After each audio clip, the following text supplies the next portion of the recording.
Així, començant l'any 2016, segons dades del Fons Monetari Internacional, l'economia mundial va alentir 2 dècimes el seu ritme de creixement fins a situar-se al 3,2%. La zona euro va créixer per la seva part un 1,8%, resistint bastant bé episodis d'inestabilitat financera i diferents esdeveniments polítics que també la van marcar. Els Estats Units van desaccelerar el seu ritme de creixement un punt, fins a l'1,6%, i Japó es va mantenir en un creixement molt modest del 1%. En el cas particular de les nostres economies veïnes, la conjuntura econòmica també va millorar durant l'any 2016. Segons el Fons Monetari Internacional, l'economia francesa va experimentar un avanç en el seu PIB de l'1,2% gràcies al comportament favorable de la demanda interna, un fet que confirma la recuperació iniciada l'any 2015 després de 3 anys de recessió o d'activitat molt feble. Per la seva part, l'economia espanyola, és l'antítesi, va continuar mostrant un elevat dinamisme amb un creixement del seu PIB del 3,2%, molt per sobre de la mitjana de la zona euro, el que representa el tercer exercici consecutiu d'expansió de l'economia espanyola. L'any 2016, Andorra va continuar la seva senda de recuperació iniciada a finals de l'any 2013, amb una lleugera acceleració del ritme de l'activitat i que va portar a que l'estimació del PIB publicada pel govern mostra un creixement del 1,2% en termes reals, superior a l'augment del 0,8% registrat l'any 2015, el que suposa que l'economia andorrana ha encadenat 4 exercicis consecutius de creixement, encara que sigui modest, després de 7 anys de dura crisi, com reflectirem més endavant. El context internacional de recuperació, sobretot de la zona euro i més en particular d'Espanya, és un dels factors claus que està afavorint el creixement de l'economia andorrana. Aquest factor d'impuls ha estat en part contrarrestat, malauradament, per les dificultats de caràcter intern que ha patit el sector financer andorrà, també com veurem més endavant, al llarg d'aquests 2 anys, arran de la intervenció de la banca privada d'Andorra, l'anomenat afer BPA, a partir del març del 2015, i del procés posterior de resolució de l'entitat culminat a mitjans de l'any 2016. Així, el pols de la recuperació andorrana l'any 2016 es pot constatar en l'evolució a l'alça de la gran majoria dels indicadors d'activitat. Entre els més rellevants, destaquem l'increment de les importacions sense carburants, un 7,5%, el nombre de visitants, un 2,6%, el d'ocupació, un 1,9%, tots ells superiors als del 2015. També va ser significativa la matriculació de turismes, amb un 10,5% més que l'any anterior, i el nombre d'establiments inscrits en el registre de comerç i indústria, que van augmentar un 5,6%, el que significa una creació neta de 452 nous establiments l'any 2016. Igualment destaca el creixement de la massa salarial, un 4,3%, clarament per sobre la inflació del 0,4%, després de diversos anys d'ajustament, i de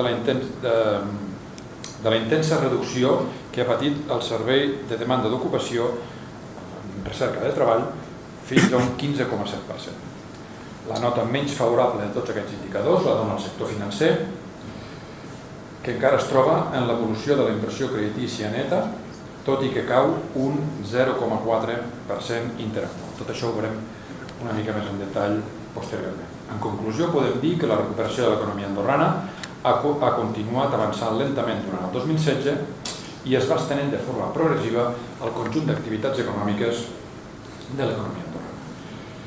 Si us sembla, veiem-ho més endavant per sectors.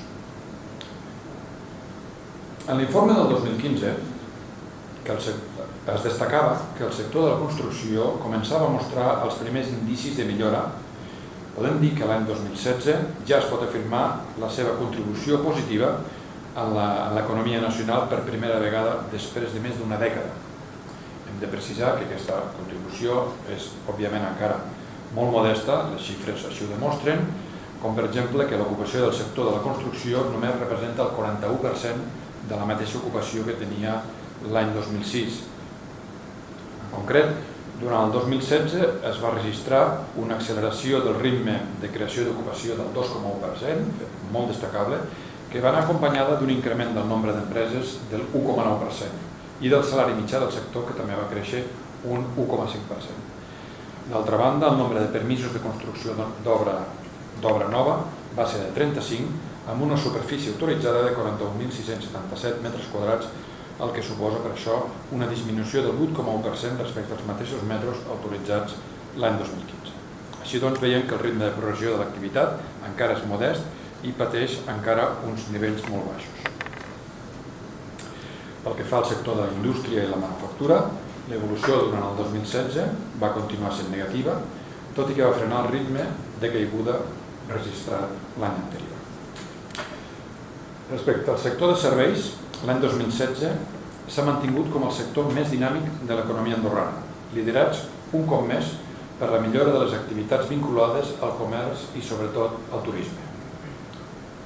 Aquesta evolució positiva va continuar impulsada per l'augment del nombre de turistes, gent que pernocta, d'un 6,3% i una lleugera recuperació del nombre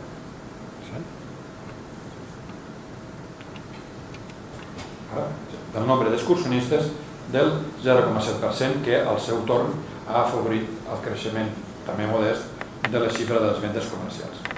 Així, tenim un augment de les importacions de béns del 4,9% davant del lleuger descens que havíem vist l'any 2015. Finalment, els resultats de la temporada d'esquí 2016-2017 van ser molt positius i contribueixen a ser un dels factors motors de l'economia andorrana, amb un increment del nombre d'esquís, del nombre de dies d'esquí venuts, que va arribar als 2,48 milions, la xifra més alta registrada als darrers 11 anys.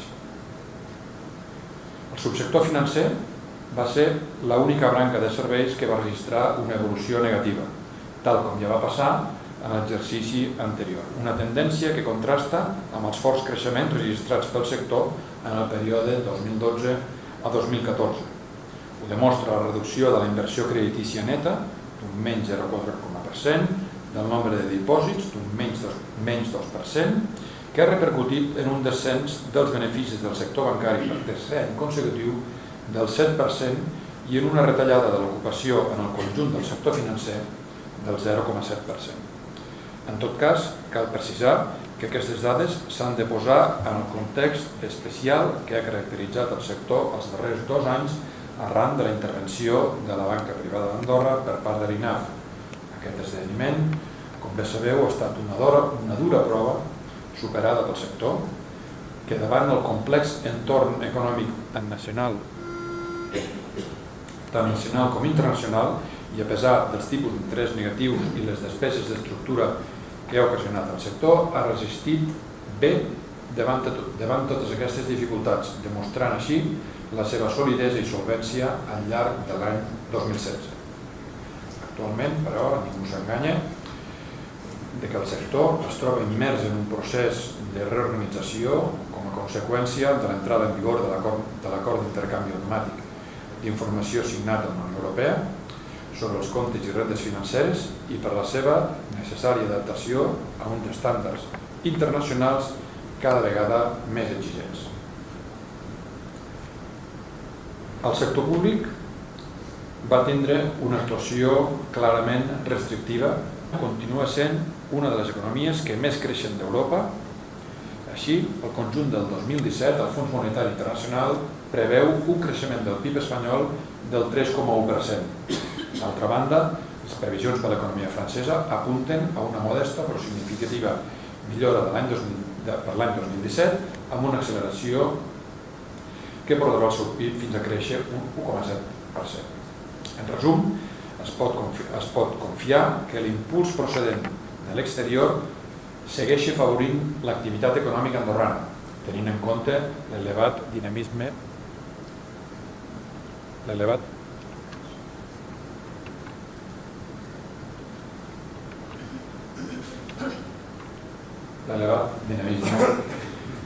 l'economia espanyola. És que com no sent, sort que ho veiem al motor. En fi, l'evolució recent dels principals indicadors d'activitat econòmica disponibles d'Andorra per aquest 2017 dona suport a una previsió de creixement econòmic més elevat, amb una tendència a l'alça força generalitzada en tots els sectors.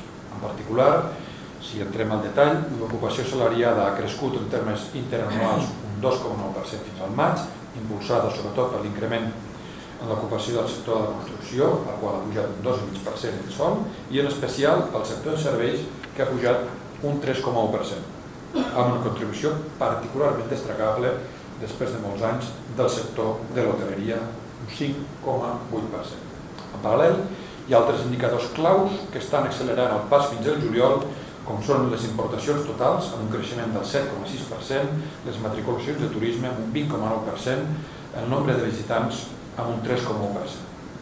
També, un altre indicador que cal mencionar és el nombre de demandants d'alta del servei d'ocupació, que continua la tendència a la baixa dels últims anys, assolint la xifra de 404 demandants fins al juliol, el que representa un nou rècord en aquest sentit. Només el consum d'energia elèctrica destaca amb una evolució negativa del menys 0,6%. Per la seva banda, les dades sobre inversió estrangera indiquen que fins a l'abril del 2017 s'havien rebut 277 sol·licituds d'inversió, de les quals se n'han formalitzat 211. Totes aquestes dades semblen indicar que després dels augments moderats que es van produir als anys 2015 i 2016, per aquest any 2017 podem suposar una recuperació de les taxes de creixement del PIB en termes reals sempre del voltant del 2%. Així, en aquest sentit, la Cambra de Comerç estima un creixement del PIB del 2017 anual del 2,1%, amb previsió destacable de que per primer cop des d'abans de la crisi tots els sectors experimentin increments del seu valor afegit brut. Està clar que per aconseguir un creixement sostenible el país ha de desenvolupar més les seves infraestructures, donar cabuda a noves empreses i oferir un major suport a l'activitat de les que ja operen al país. Per això, avui, en aquest acte, voldria fer un repàs de les mesures i millores més assenyalades a la Cambra de Comerç durant els darrers anys, assenyalant els avenços que s'han produït, que també n'hi ha hagut, els reptes que tenim de futur encara endavant i les mancances que, per la nostra manera d'entendre, encara tenim. Així, en primer lloc, voldria parlar de l'estructuració del nou sistema fiscal i el manteniment de la necessària pressió fiscal a nivells competitius. Durant aquests anys, el país s'ha dotat d'un sistema fiscal homologable en el nostre entorn i s'han signat 7 convenis de no doble imposició fonamentals per atreure la inversió estrangera directa i perquè les empreses andorranes puguin competir a l'exterior. Això s'ha fet no sense esforços i sacrificis per part de tothom. És evident que l'ordenament tributari és un sistema viu i sotmès a un constant procés d'adaptació. Aquests primers anys d'aplicació ens han permès constatar la necessitat de trobar un sistema de relació menys vertical entre l'administració i el contribuent, prioritzant més o intentant prioritzar més la cooperació amb el contribuent davant del control i el càstig que caracteritzen, a la nostra manera d'entendre, part del model de l'administració tributària que estem implementant. Més que transportar fórmules aplicades d'Espanya o França, caldria dissenyar i rescatar les millors pràctiques i tendències en l'àmbit internacional i buscar un bon encaix en la realitat andorrana, tant social com institucional.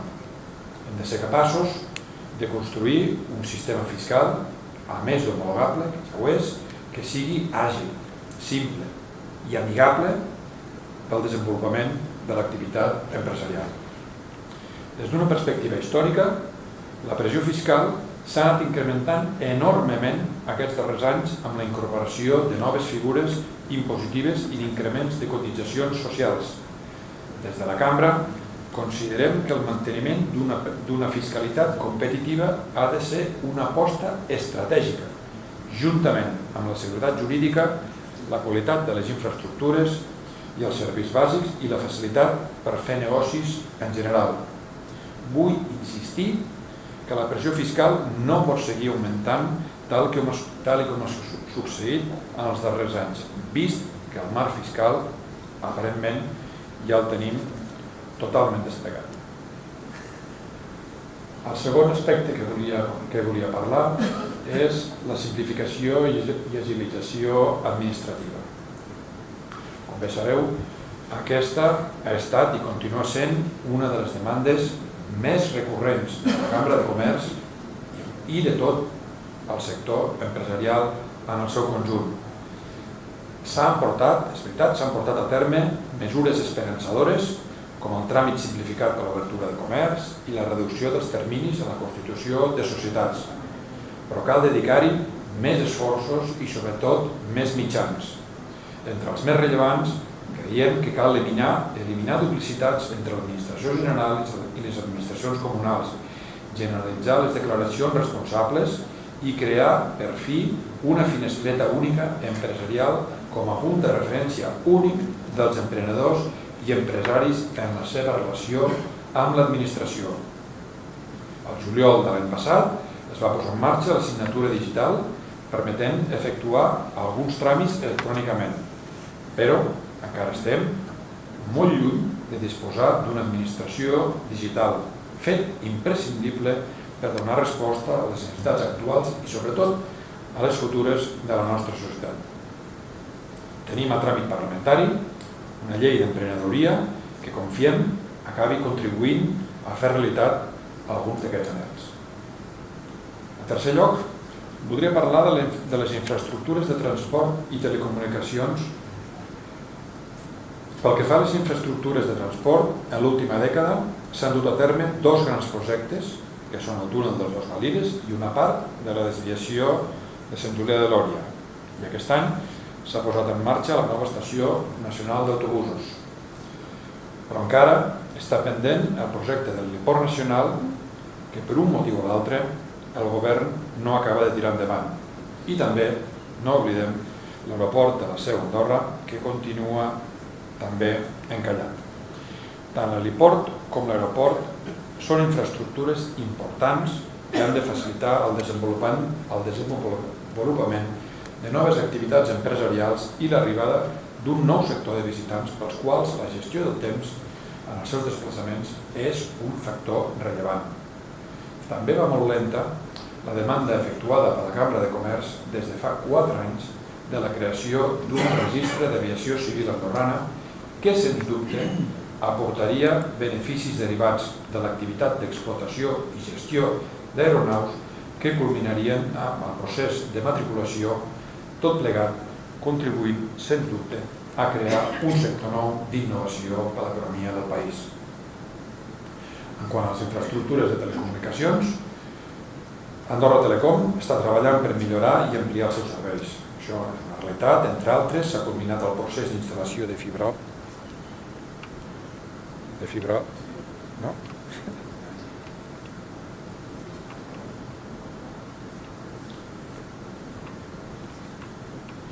Ara? És que sembla que la que critico...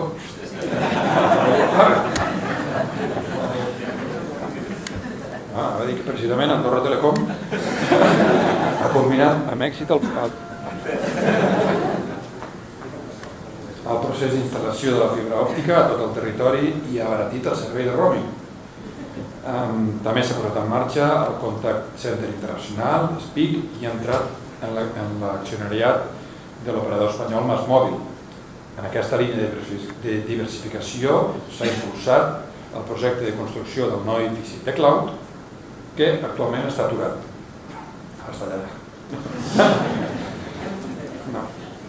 Esperem una resolució decidida i ràpida per part del govern sobre la continuïtat d'aquest projecte, tenint en compte la seva ubicació estratègica i els costos d'inversió de la mateixa.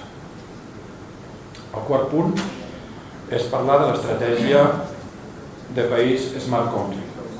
S'està avançant lentament per convertir Andorra en un territori intel·ligent i capdavanter en la infraestructura digital que permeti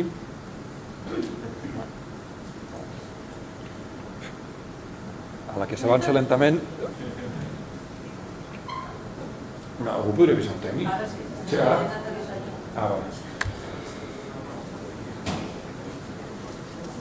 L'any 2015 es va crear la Fundació Actuatec per impulsar el projecte de Smart Country. Actualment s'està treballant en projectes de Big Data i també en el Media Lab del Massachusetts Institute of Technology, de la qual la prova més evident i fefaent és que els tenim aquí per intentar convertir el país en un Living Lab i promoure tota la innovació. Malgrat això, els resultats encara són poc visibles en aquest sentit.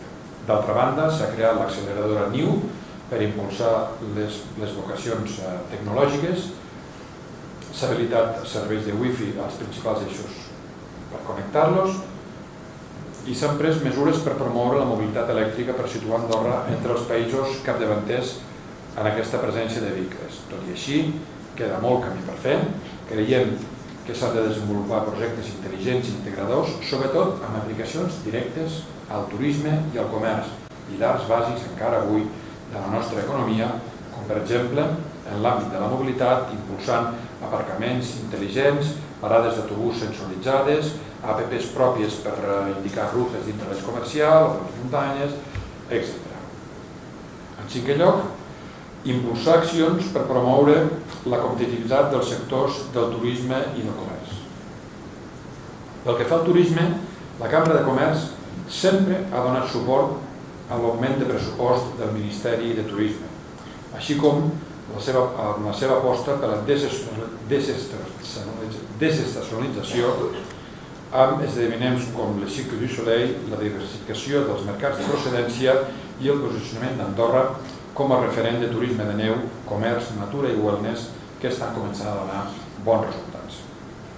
Aquest passat mes de juliol es va aprovar la Llei General d'Allotjament Turístic i ara esperem que el govern, amb treball consensuat amb el sector, aprovi els diferents reglaments que la desenvolupen amb una aposta clara cap a una major qualitat dels serveis i els equipaments turístics. En referència a comerç, és just destacar la feina feta per l'anterior Ministeri de Comerç i Turisme i Comerç, amb la creació d'esdeveniments com Andorra Shopping Festival, que contribueixen a aquesta desestacionalització de la temporada turística i comercial i, sobretot, amb l'impuls del Pla Estratègic del Turisme de Compres que actualment es troba en la fase d'implementació.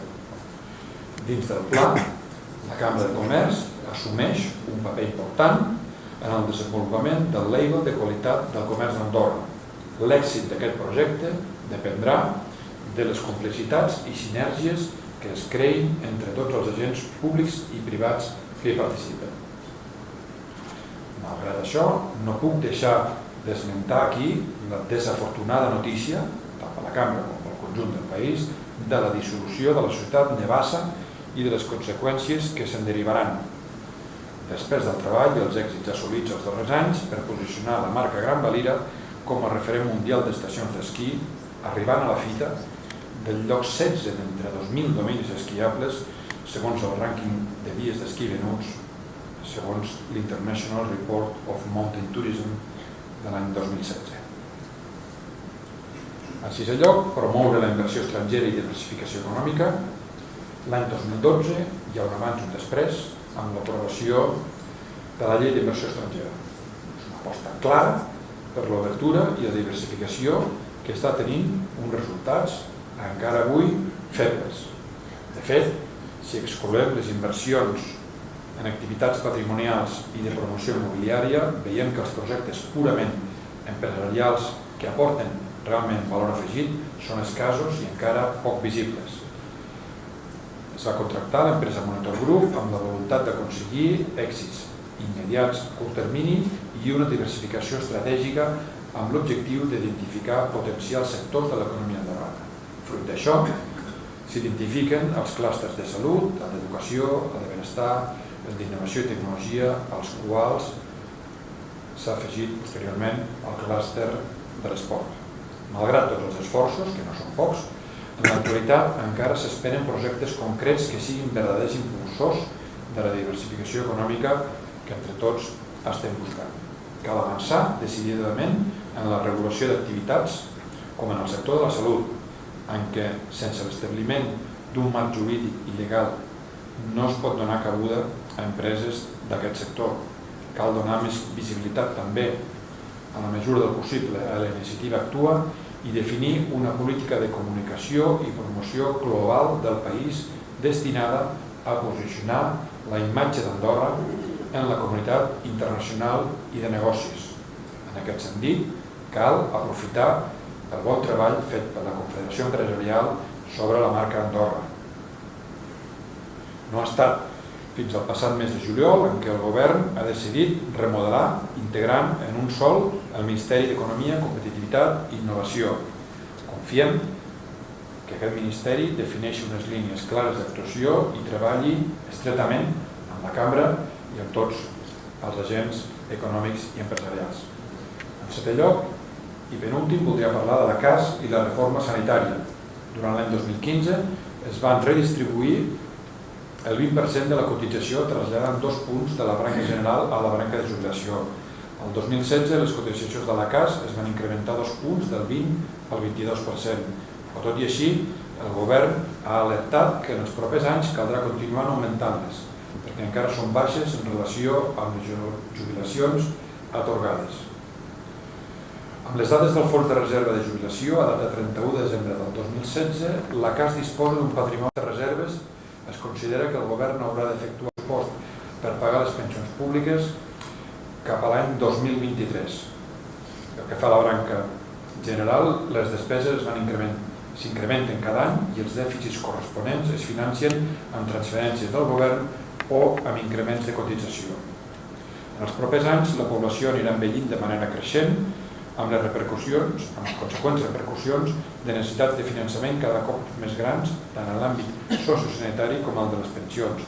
Per això, cal una reforma a fons del sistema de pensions i una reflexió profunda per reequilibrar la despesa per malaltia i, en general, com s'ha de financiar la sanitat perquè el sistema sigui equitatiu, eficient i financerament sostenible.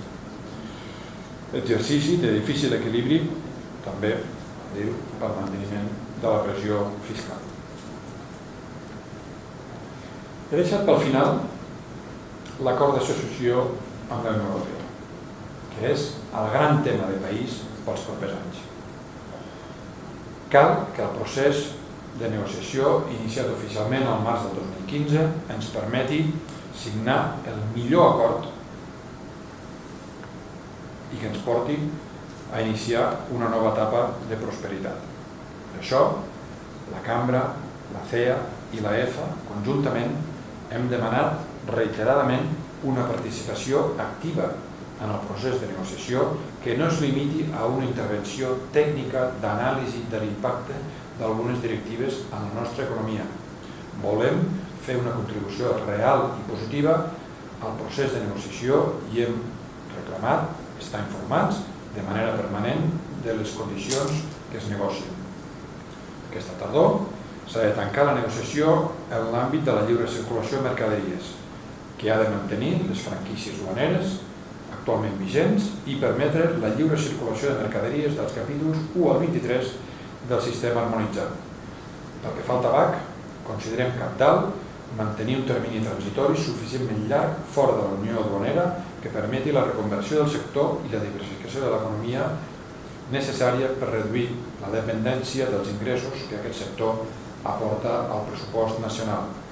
Així mateix, s'iniciaran aviat les negociacions sobre la lliure circulació de serveis i esperem estar informats i al dia de l'estat de les mateixes.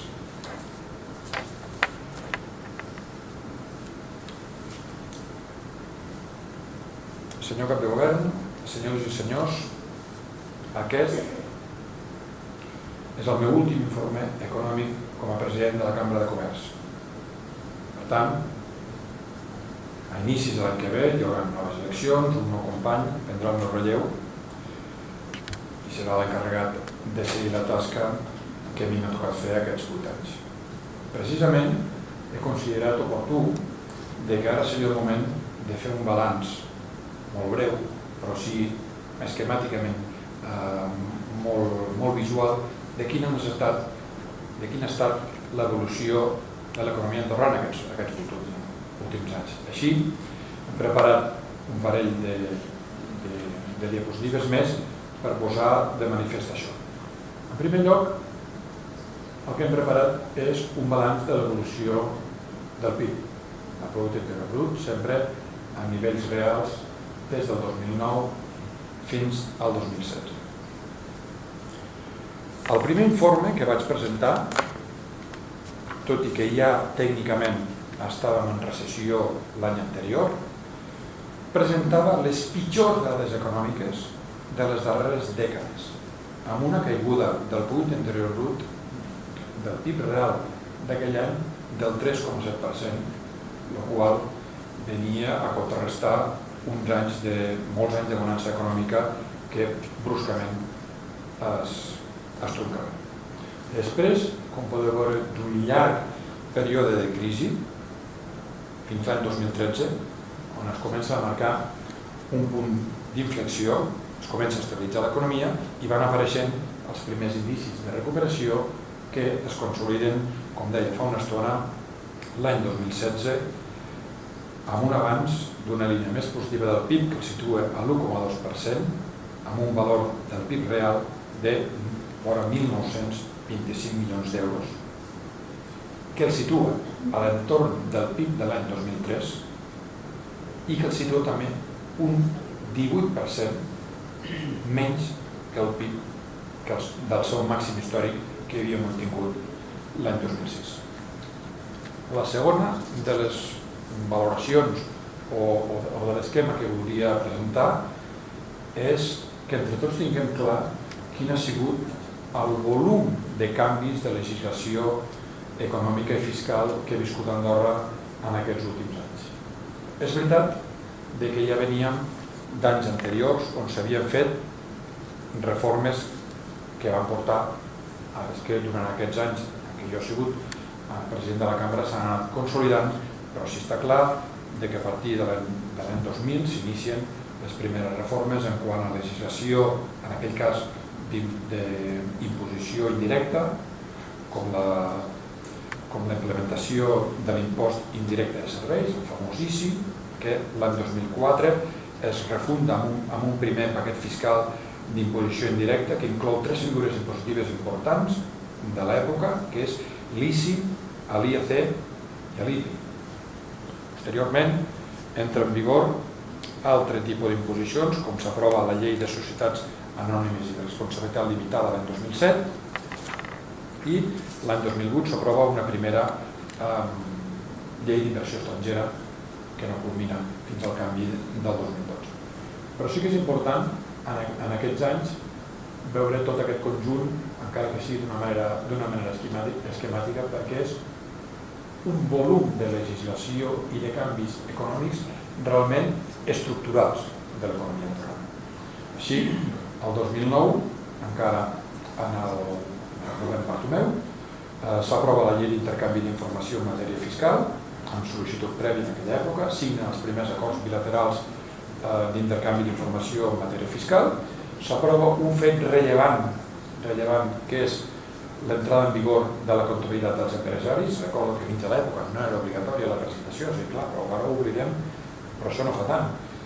L'any 2010 es signen acords bilaterals amb Espanya, en aquest cas, i s'aproven 3 lleis que suposen una gran reforma del sistema fiscal andorrà, la de l'impost sobre la renda dels no residents fiscal, la de l'impost de societats i la de l'impost de la renda d'activitats econòmiques.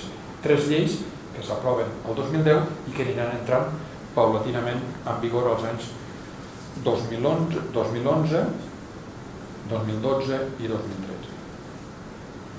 El 2012 cal fer una esmena important perquè hi ha un abans i un després, a la meva manera d'entendre, amb l'aprovació a mitjans d'any de la llei d'inversió estrangera.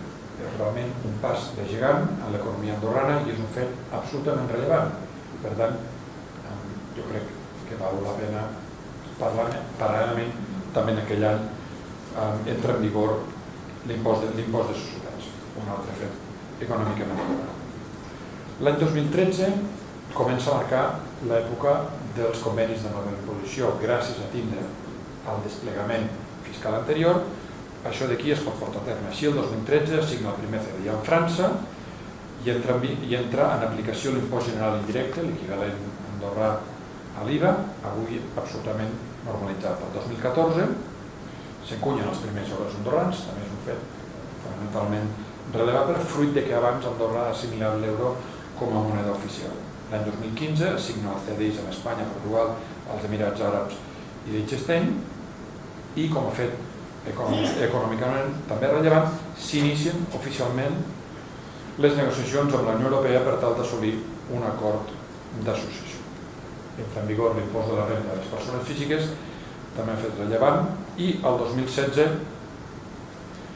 entra en vigor el CDI tant en França com en Espanya i es signa l'acord d'intercanvi d'informació automàtica. M'ha semblat particularment interessant fer aquesta sobrevolada de tota aquesta càrrega legislativa, financera, fiscal, econòmica que ens ha portat, de la pressió fiscal que ara tenim, però que ha permès un canvi substancial en l'economia global. Ja només per acabar volia fer una última menció en un fet, i aprofitant que estem a les acaballes del meu mandat.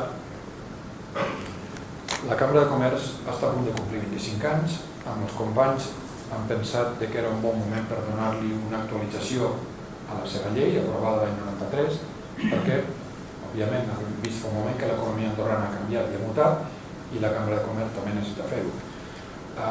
Per això el que hem fet és reformular aspectes tècnics de la llei com la representativitat, la manera de presentar-se i demés, i ens queda un últim fet rellevant a la Cambra, que és resoldre d'una manera definitiva el tema del seu finançament.